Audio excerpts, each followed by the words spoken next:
Thanks, Nicole. I don't deserve many of those kind words.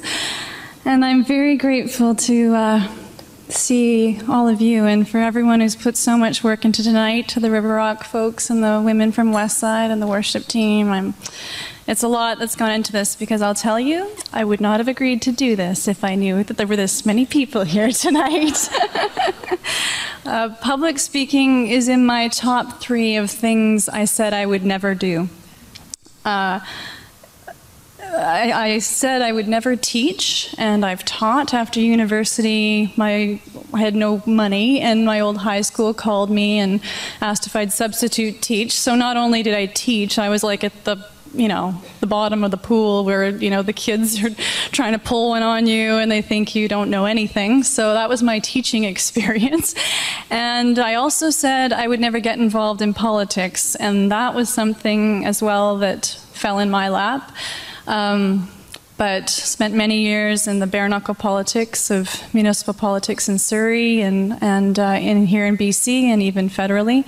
And that has been an adventure too that has led to many, many good stories and many, many dear friendships that I don't think I would have, I know I wouldn't have had otherwise. And then my third never was public speaking. And you'd think I would learn, never say never, because before, when you're young, you sort of say, I will never. But then, I don't know, it's around 30 or so, you start saying, never say never. You realize you don't actually know as much as you think you do. Anyway, although there are many, many friendly faces among you, most of you don't know me. But I would gather that most of you know that I am dying. 6 weeks ago, I was given the news that my liver and bones are full of cancer. Just this past week, I found out that it spread to my skull. And today, even, I went for an MRI to see if it's gone to my brain. Estimates vary, but barring a miracle, it is likely that I will not be here in 6 to 18 weeks. Or 42 to 126 days. Sounds like a long time when you're waiting for Christmas or something that's on back order. But when it's the time that you have left to cuddle with your kids or spend with your husband, it's terribly, terribly short. Cancer's been a big part of my life for several years now. I was diagnosed with breast cancer nearly 5 years ago. Quinn, our son, was just 2 years old, and Kate, our daughter, was only 7 months. I was just weaning her when I found the lump. I always wondered how you'd know when you found a lump, but when I found it, I knew. It was hard as a rock, and I knew it shouldn't be there. Because of my age, I was 32, things moved quite quickly. I had a partial mastectomy within 2 weeks, and then began 6 rounds of nasty chemo. I reacted violently to chemo and had to be hospitalized for my treatments. Right after finishing chemo, I had more surgery, this time a bilateral mastectomy, removal of both breasts, and reconstruction. A few months later, I discovered that my cancer was genetic, and so I opted to have my ovaries removed in an effort to prevent the cancer from returning or new cancers from developing. I have taken medication every day for the past 4 years to reduce my chances of recurrence. In short, I did everything I could, and more than even my doctors recommended, to avoid the situation I find myself in today. And along with breast cancer came the color pink. I have never really liked the color pink. I was a tomboy growing up, very active in sports, and was never very girly. My poor mother would beg me to wear a belt to show my waist because my daily uniform was sweats. So anything pink was really not me. And then I got cancer.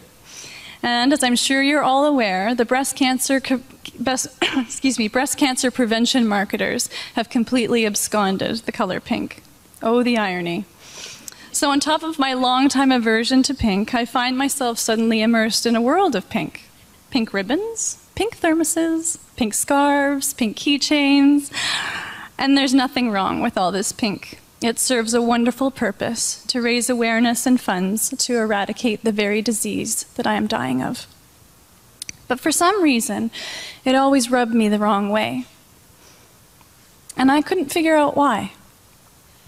It wasn't just that I wasn't a fan of the color, because as my closest friends will tell you, I'd begun to freak them out on occasion by wearing something not pink, but coral or fuchsia. What bothered me was the fact that all of a sudden, people were suddenly defining me by my cancer. I was a cancer survivor, and I am. Well, I was. But cancer does not define me. Neither does being a wife or a mother. All of these things are a part of who I am, but they do not define me. What defines me is my relationship with Jesus. And that is why I'm here tonight. To tell you why Jesus defines me, to tell you what I have learned about what is really important in life, and to share the four things, the four principles that have helped shape me into who I am today and give me hope. Over the years, these four truths have established a foundation of faith that is unshakable, even in the face of death. I have shed many tears over the past week as I grieve the reality of my death, and I will no doubt shed many more. But in the midst of my sadness, there is a deep and abiding peace and hope. A peace and hope that I would like for you to have too. So here are the things I have learned, the important truths I want my kids to know. Know God, know yourself, know the gospel, and know your purpose. In Romans 12, verse 2, it says, "Do not be conformed to this world, but be transformed by the renewal of your mind, that by testing you may discern what is the will of God, what is good and acceptable and perfect," which is to say, we are changed by what we know.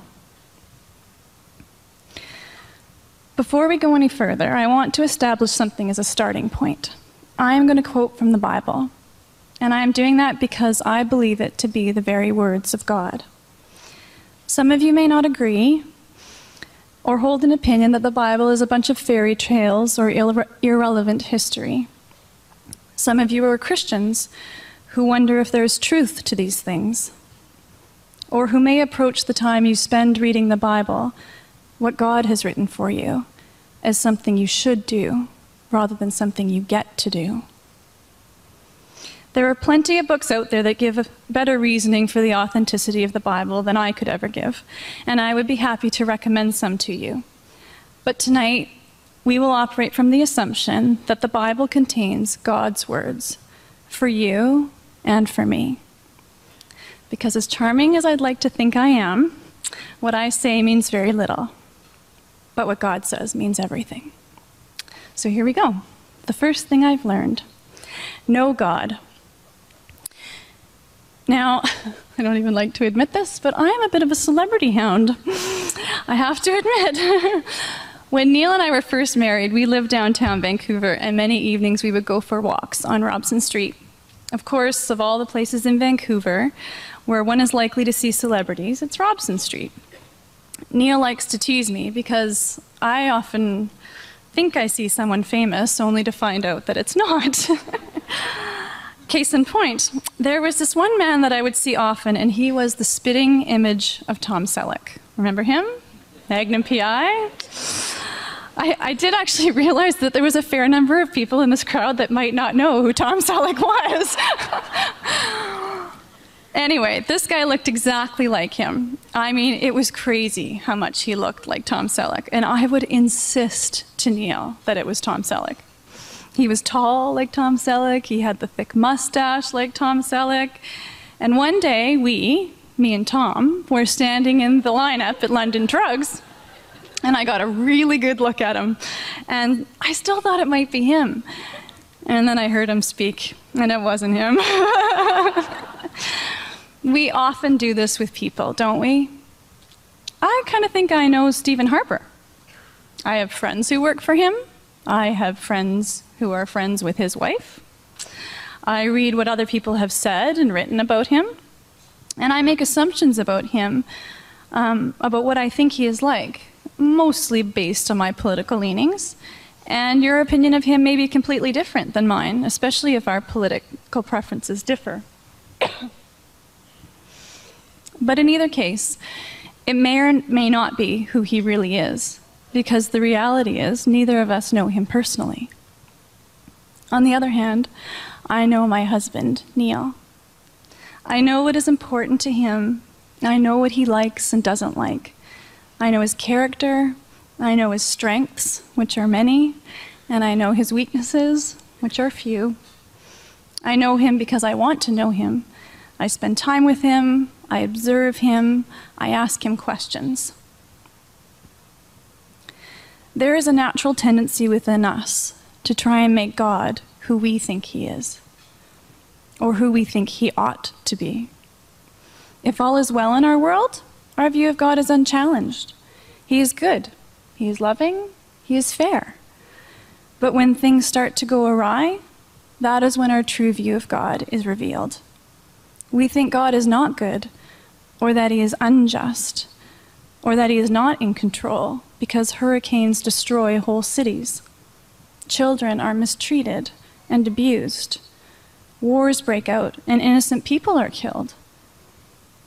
Or women get cancer and die, leaving their children without a mother and their husbands heartbroken.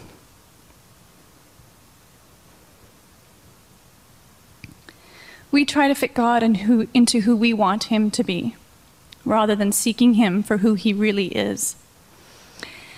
As someone said to me recently, Rachel, I don't believe in your God.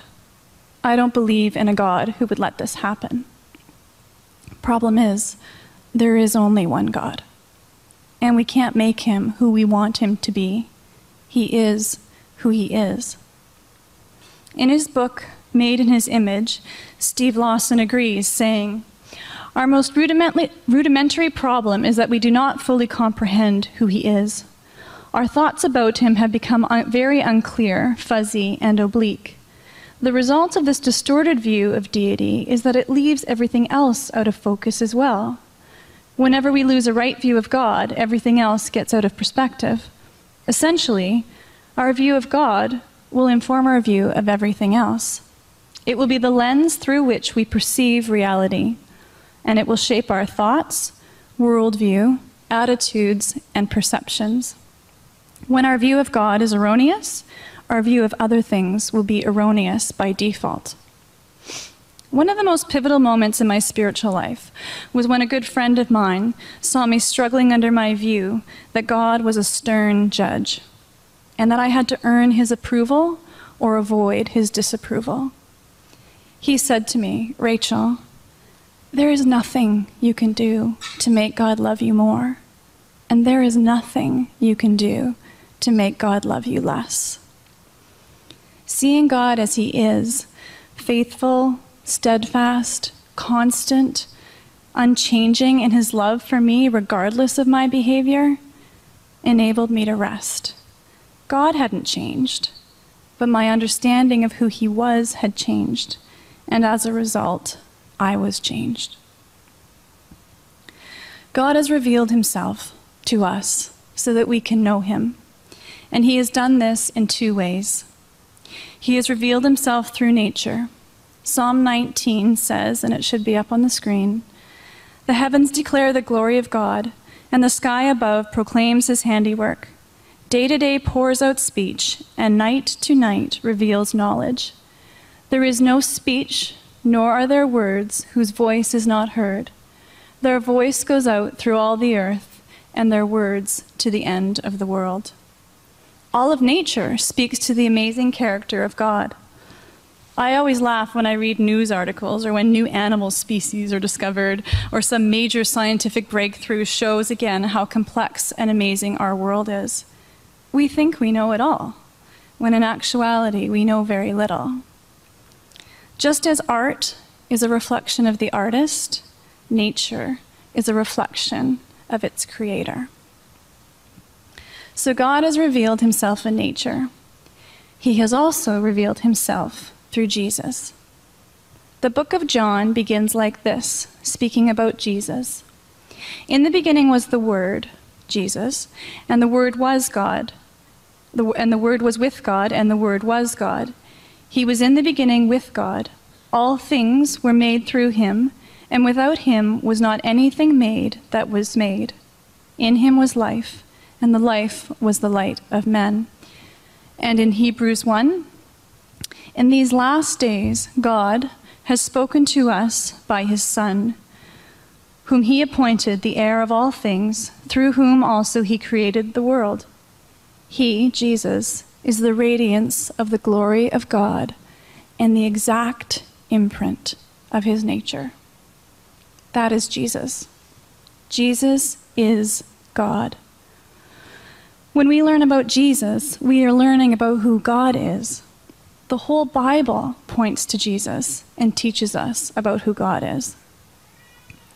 God, of course, has many characteristics, but the one I will mention here encompasses many others and describes him and only him. He is holy.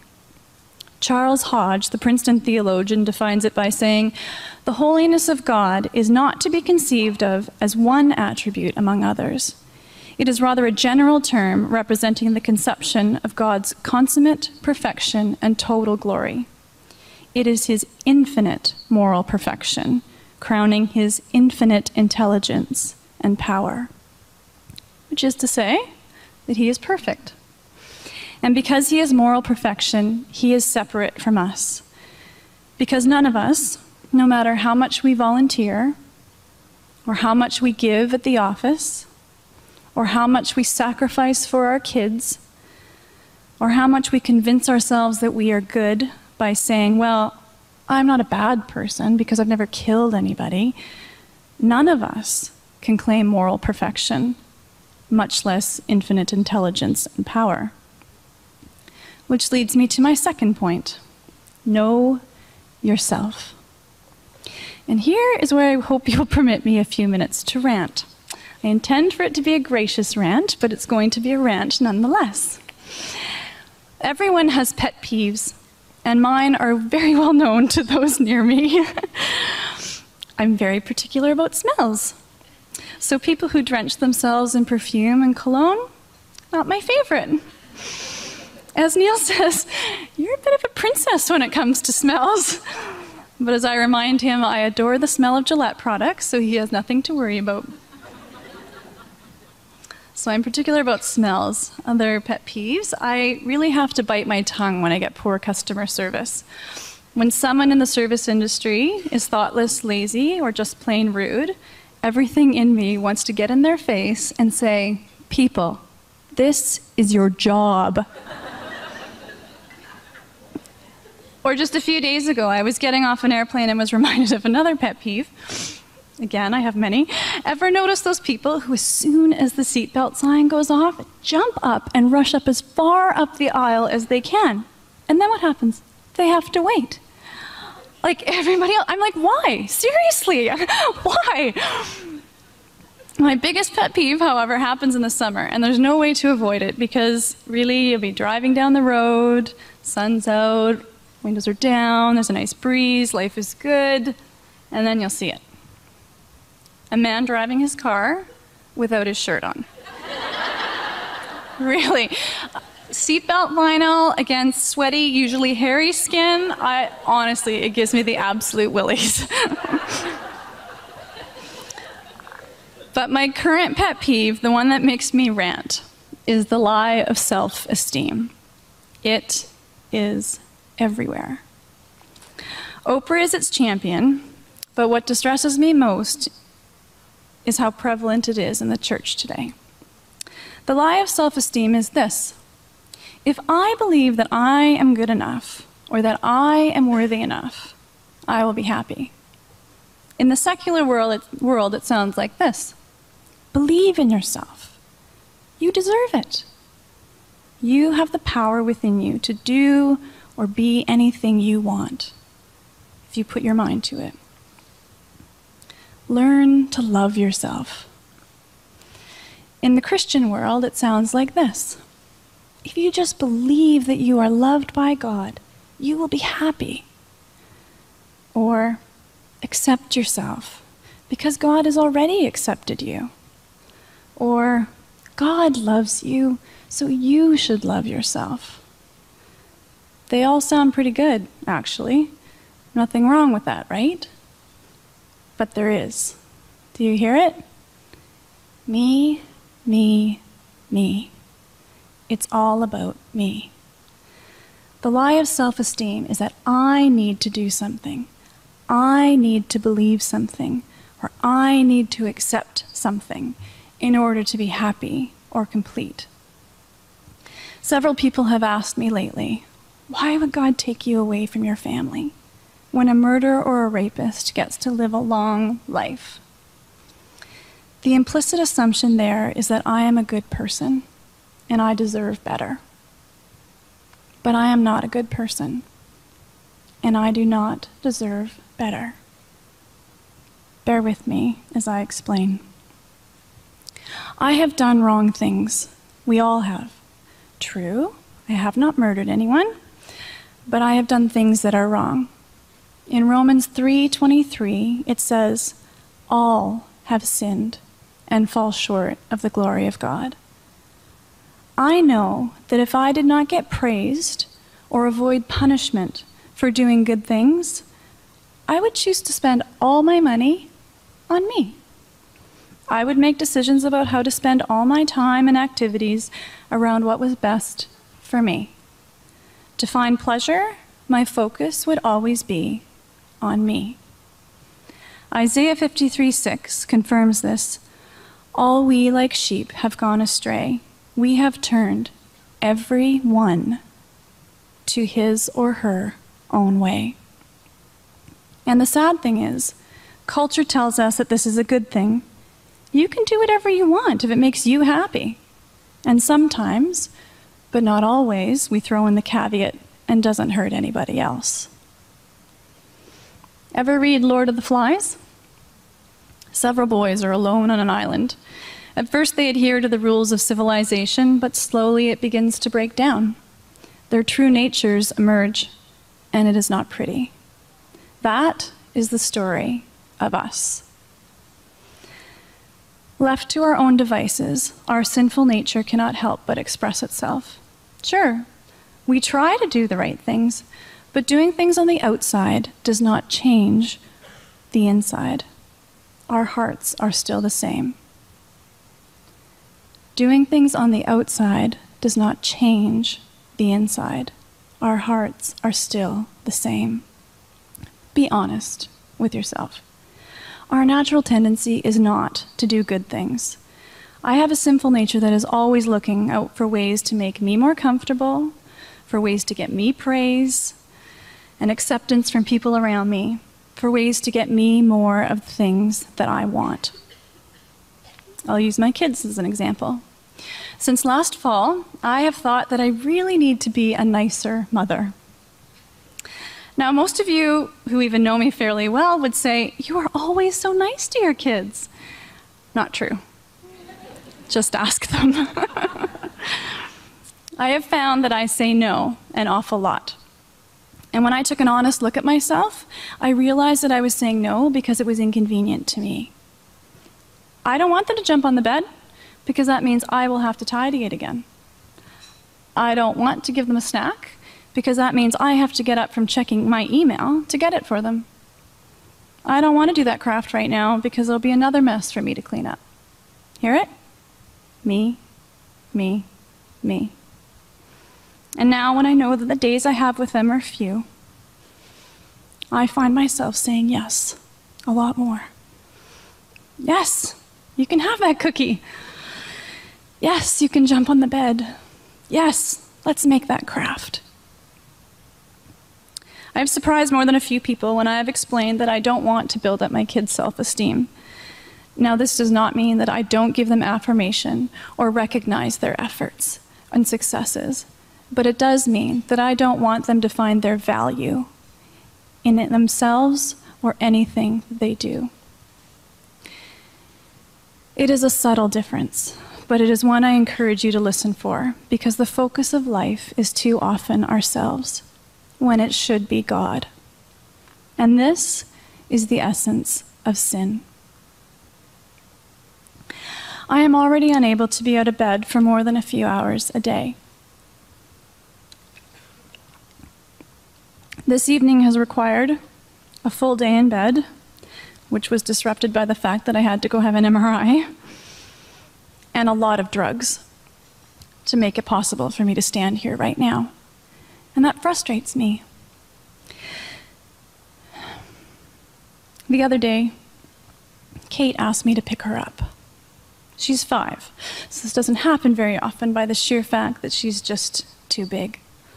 But there she was, standing in front of me with her arms outstretched, asking, "Mommy, will you pick me up, please?"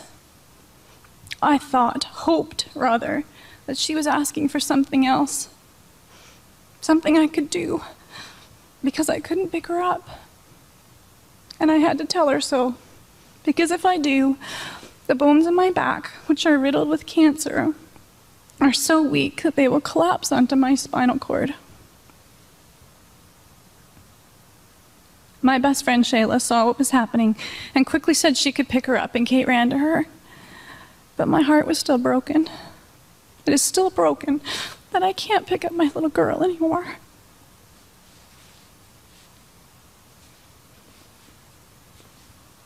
And I understandably got frustrated and angry. I rail against the fact that I can't do what I want to do, that I am stuck in bed all day while everyone works and plays around me. The worst moments of each day are the ones right when I wake up. The moments when I'm just coming out of a deep sleep and I'm becoming aware of what time it is, what day it is, and then I remember that I'm dying.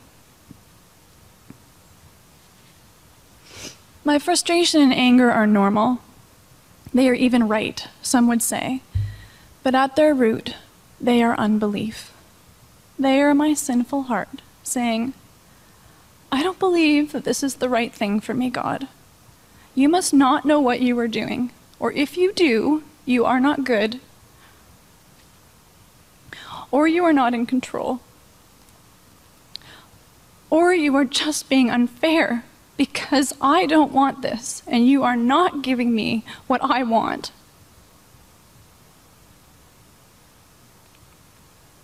That is what my heart naturally says, and what yours does too when faced with circumstances we don't like. When someone at work is making things difficult, when someone in our family doesn't do what we would like them to do, when accidents, natural disasters, or disease happen. But God is good. He is in control, and He is fair. And when I try to make Him into a God who serves me, I sin. Our natural bent is to sin, and it is our greatest problem. Know the gospel. The gospel, for those who are unfamiliar with the term, means good news. The good news that, in light of God's perfection and our imperfection, God has made a way for us to know Him, and that way is Jesus. Paul, speaking in his letter to the church in Corinth, says, "For I delivered to you as of first importance what I also received, that Christ died for our sins in accordance with the Scriptures, that He was buried, that He was raised on the third day in accordance with the Scriptures." When I was a kid, I must have prayed a bunch of times for Jesus to come into my heart. I thought that I had asked Him to come in, but I was afraid He might have left. And then when I got older and was sure that He hadn't left, I didn't really understand the difference that it made for me now.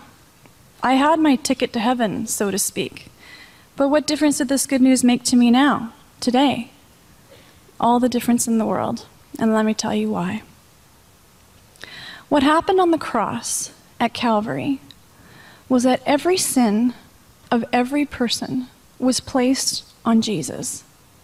And God, the Father, poured out His wrath on His Son. And God looked at Jesus, his son, as if he had committed the sins of horrible men and women and was punished for it. Not just the murderers and the child molesters, yes, them too, but my sins and your sins. All the pride, all the selfishness, all the lies, all the unkind thoughts and actions. The second part of Isaiah 53:6 talks to this. The first part we read earlier is about our sin, and then we find out what God has done with it. All we like sheep have gone astray. We have turned every one to his or her own way, and the Lord has laid on him, Jesus, the iniquity of us all. So when you know the gospel, when you know what has been done for you, and you remind yourself of it every day, you don't get offended when someone criticizes you, because you realize that you actually deserve much harsher criticism, but you've avoided it because of Jesus. You forgive your husband or your friend when they slight you or treat you unkindly, because you realize how much you have already been forgiven because of Jesus. You're okay with it when you don't get the credit you deserve, or worse, when somebody else gets it, because you know that you have been given far more than you deserve because of Jesus. You are able to love those who are hard to love, that difficult coworker, that child who is throwing a temper tantrum, the person who abused you. You can love them because of how Jesus loved you when you were unlovable. The gospel is not just a ticket to heaven. It is a whole way of living. I have listed a website at the bottom of the book list that you have in front of you. It's called 2 Ways to Live, and explains in a few short pages what the Bible is all about and what Jesus has done for you. For those of you who may be hearing this for the first time, and even for those of you who already know Jesus, I hope you'll take the time to look at it.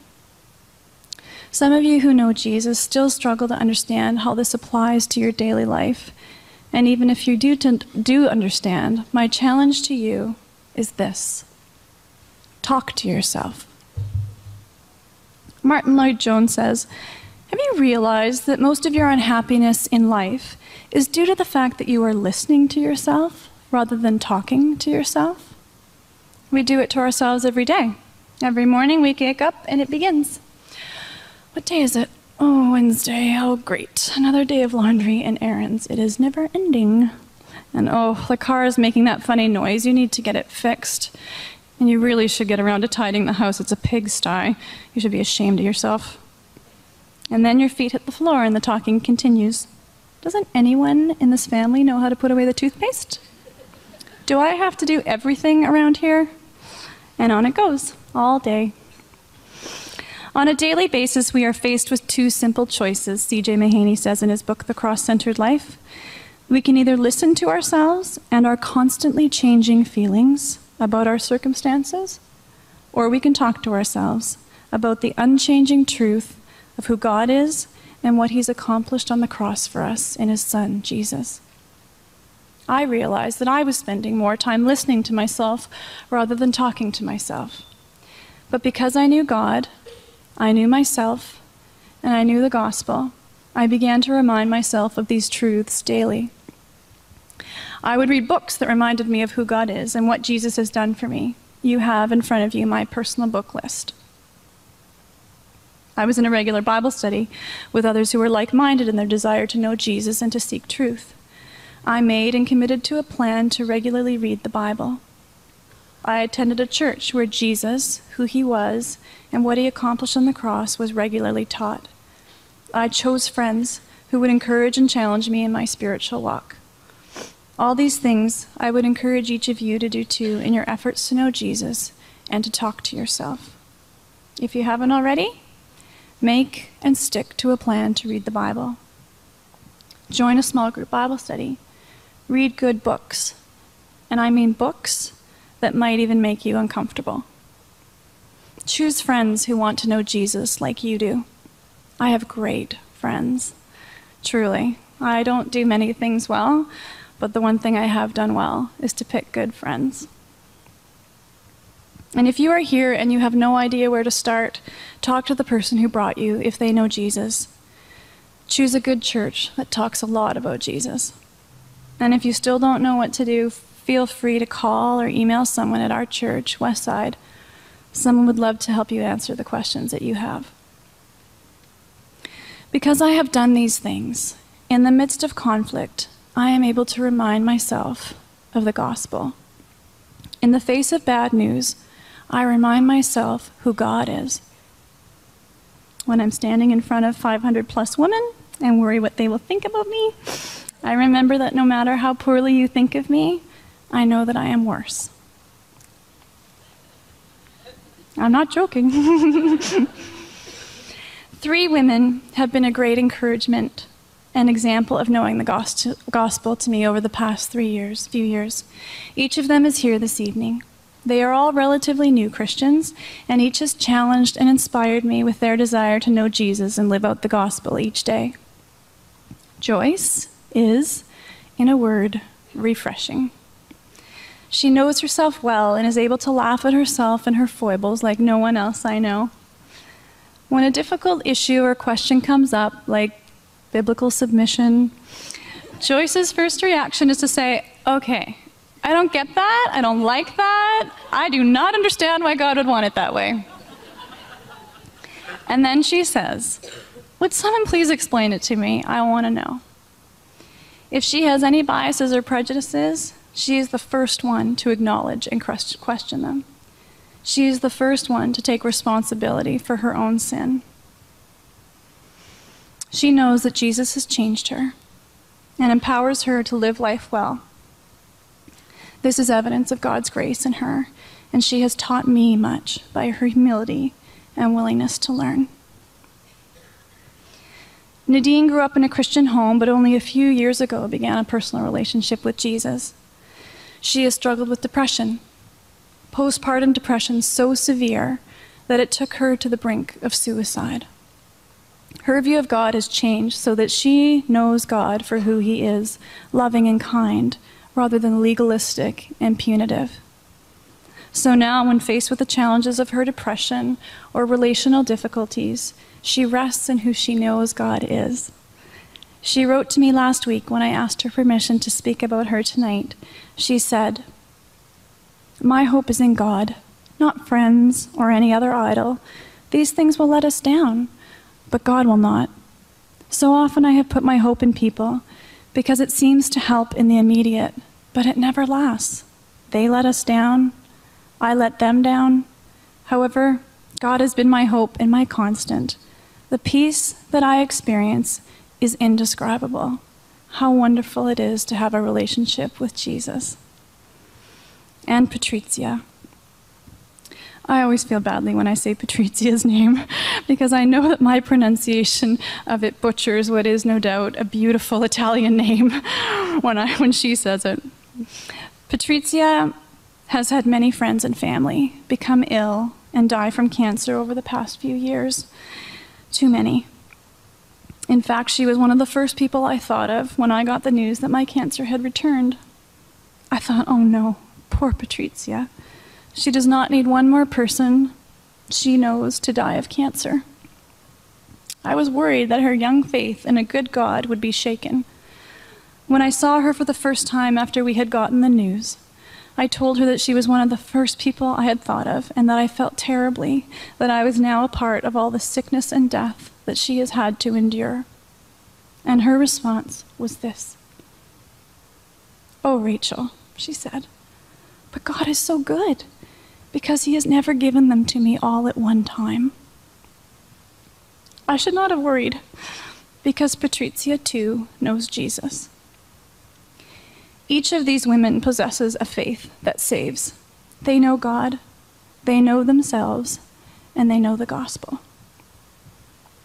And the final thing I have learned, know your purpose. The Westminster Catechism, a lot of you haven't probably heard that one before, states, "The chief end of man is to glorify God and enjoy him. This seems, at first blush, a rather odd thing to have as our purpose. It goes against everything our culture tells us that we should want or live for. First of all, to glorify God, what kind of purpose is that? Is God arrogant, selfish, or megalomaniacal? I did it. To want things for his glory? I wish I could answer that for you in depth, but time does not permit. But ask it. Ask it and seek the answer. Don't just dismiss God because or assume that you know who he is, because you don't understand him. He is knowable. If you seek the truth, it will stand under the hard questions. As a brief answer, we start where we began. Know God. We know God is perfect, and so his desire for us to glorify him is rooted in this perfection. One author explains this when he says, "When a human glorifies himself, he robs others of joy. Self-aggrandizement and human megalomania cause hurt and harm to others, not blessing and joy.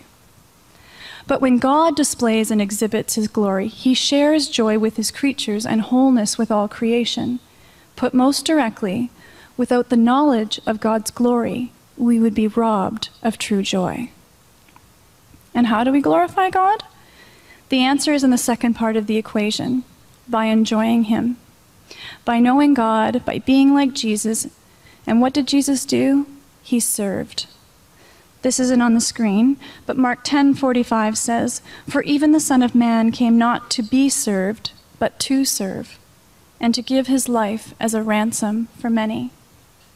He came to serve us, and he did it joyfully.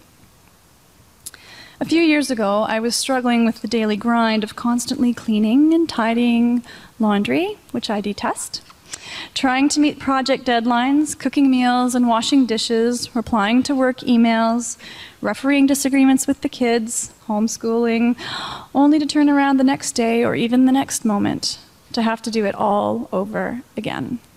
I thought, is this it? Is this all that I'm supposed to be doing?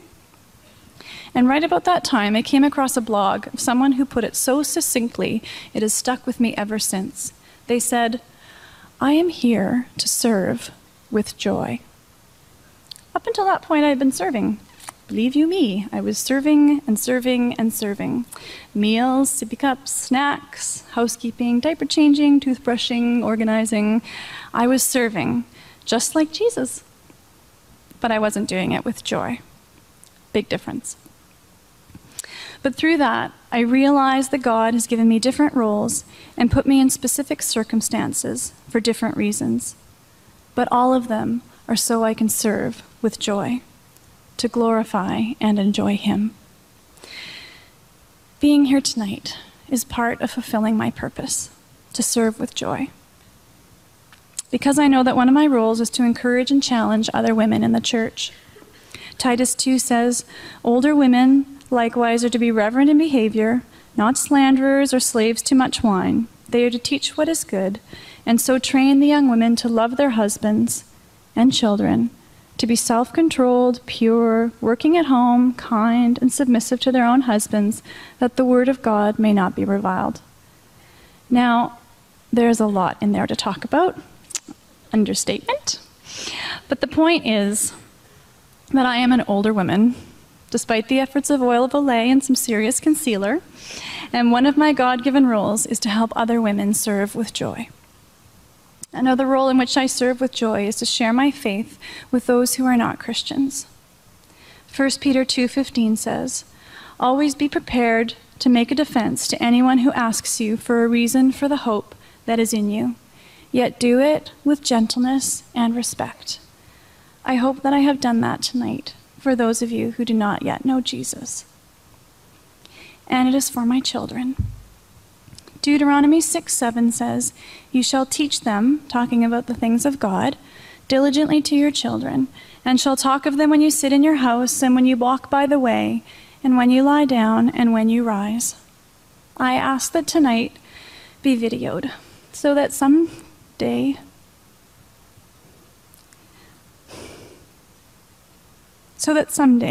Quinn and Kate would be able to watch this and to hear my heart. I have been blessed to be their mother for these years. I have many roles, including others not mentioned here, most notably being a wife, but in all of these I have one purpose: to be like Jesus, to serve with joy. Many have asked why. Why is this happening to you, to Neil, to Quinn and Kate, to your family and friends? I don't ask why, because I know the answer. And here it is. We live in a sinful world. Bad things happen. But it was not supposed to be this way, and it will not always be this way. God has a plan. He has made a way for sinful people, you and me, to be with him in a perfect world. The way is Jesus. Acknowledge that you have sinned and that you have a serious problem before you in light of a God who is perfect and just.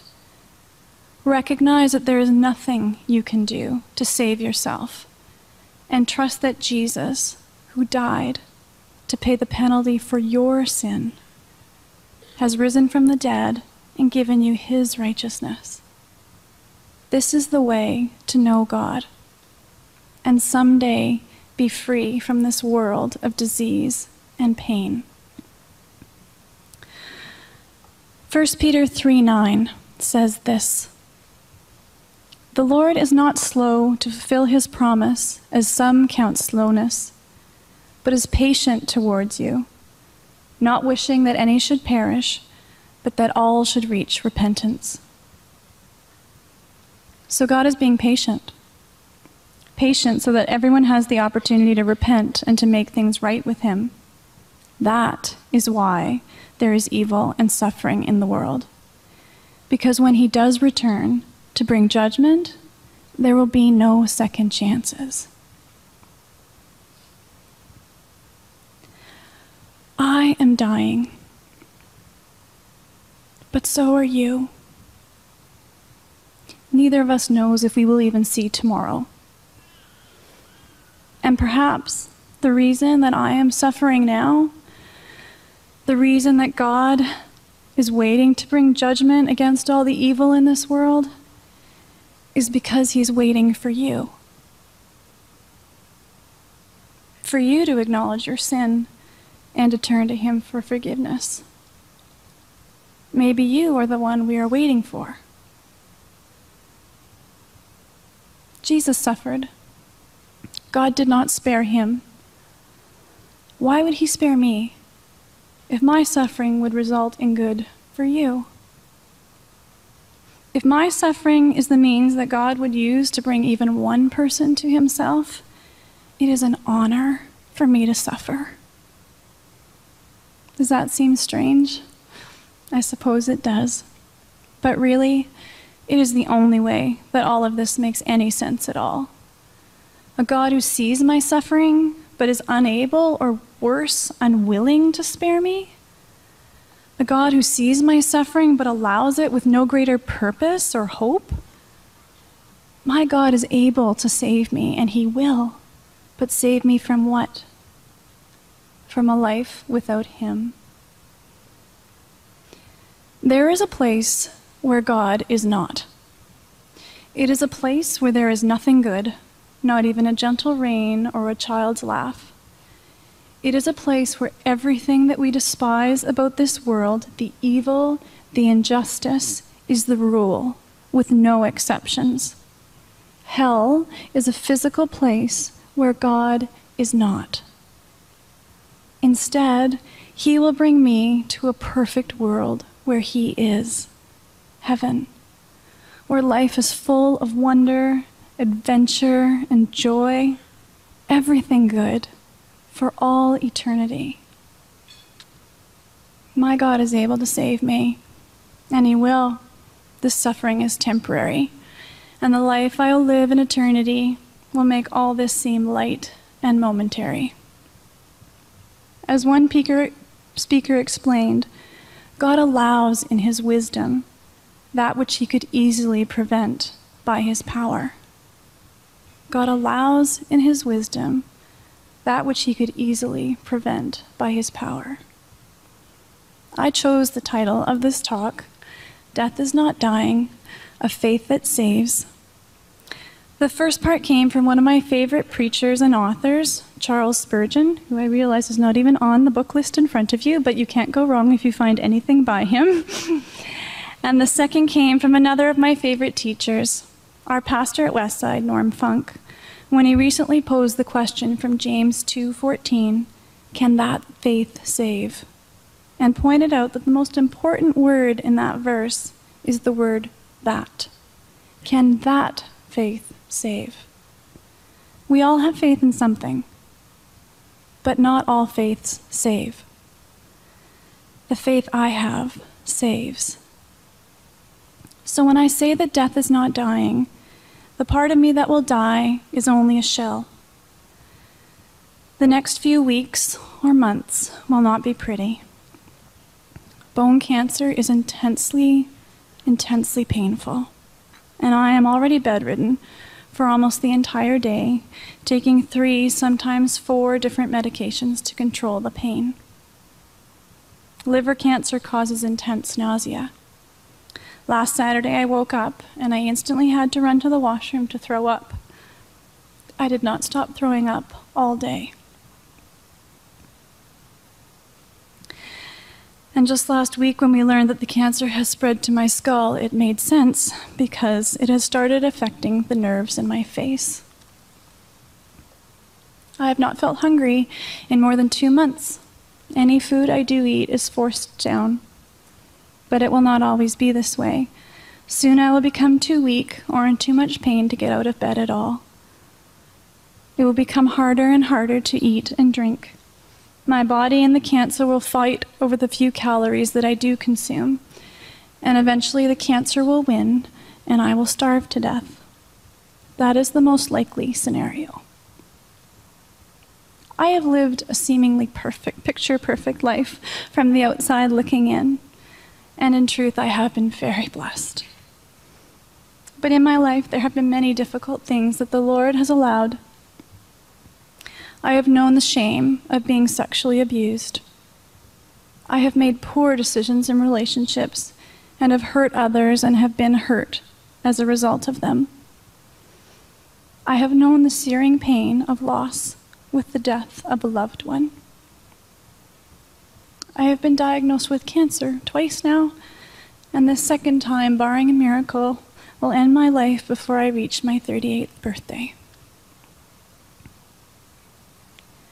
In his providence, God has used the tough things in my life to draw me closer to him, to show me his great love, and to teach me many things. I have learned that I am not perfect, and I have the scars to prove it, 13 of them. And they serve as a physical reminder of a spiritual reality, that I can never be perfect on my own. I need a Savior. I have learned that the greatest evidence of God's love is seen when I stand at the foot of the cross. He took my shame upon himself and rescued me. I have learned that being a Christian is not just hope for the future, although it is most definitely that, but that it is the joy of knowing and trusting in a God who is loving and faithful no matter what the circumstances. So when I say that death is not dying, death will not kill my soul. It is eternal, just like yours.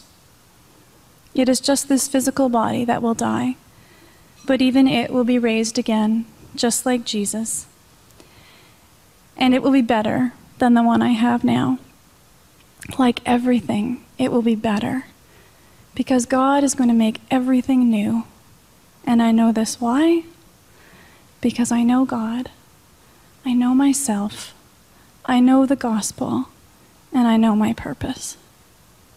I know I have a faith that saves because my faith is in Jesus alone.